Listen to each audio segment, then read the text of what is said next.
So within the source code that I'm providing throughout the course, I've got links up here at the top to CodePen.io repositories. So if you go to the CodePen.io and if you don't see anything happening, you just see the JavaScript in there, just remember that to push console, and this is going to actually give you all of that information here, allowing it to pop up within the console. So when you're working with all of these values, it's all contained within the console, and that's what we're outputting as well when we're looking at the course. So now I wanted to talk about different operators that we can use to do comparisons, and this is going to lead into conditions. So what conditions are is they're actually statements to check if a condition is true or false. So they're written out in, I'm going to remove out quite a lot of this stuff here because we don't really need a lot of this information. So over here I'm going to do a really simple condition. So if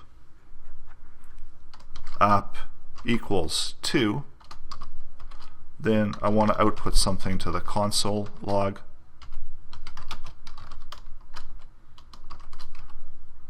And close that up.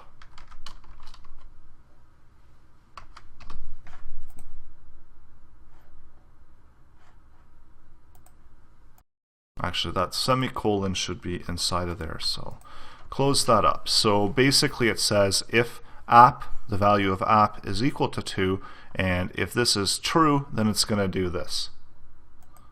So I can go out and refresh this, and it says it's 2. If I change the value to 3, go back out, this condition is no longer true and nothing shows up.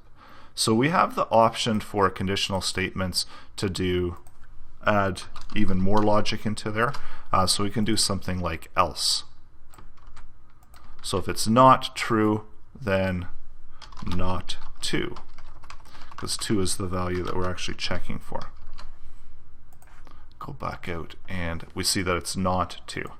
Now there's a few things to keep in mind when you are doing these conditional statements, and it comes to when we talk about operators, comparison operators. So the 2 equal signs is simply equal to. We have the 1 equal sign here that sets the value, 2 does a check to see if it's equal to, but it's actually not checking to see if the type is that same type.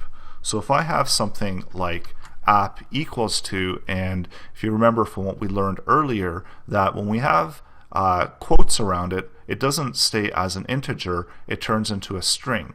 But over here I'm checking to see if app is equal to 2 of a value of 2.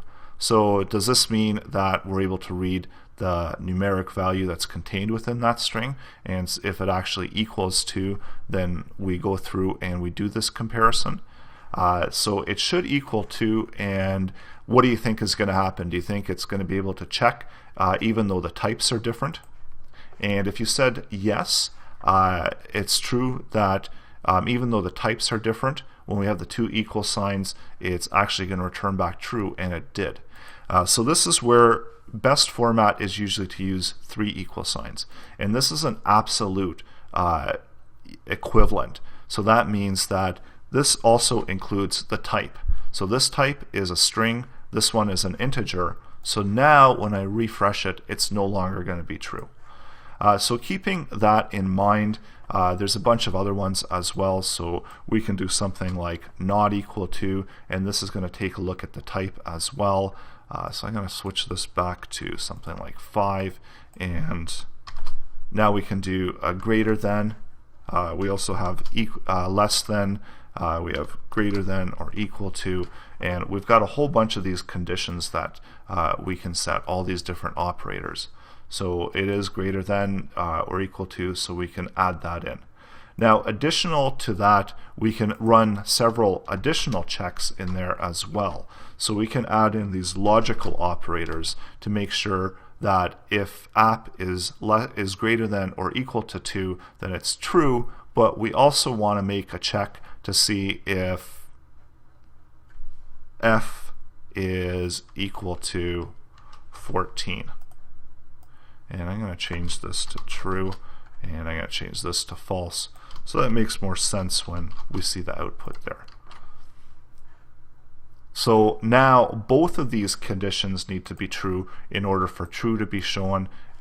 So they are both true, and if I was to change this to 18 or something like that, it's no longer going to show up true, it's going to show up false.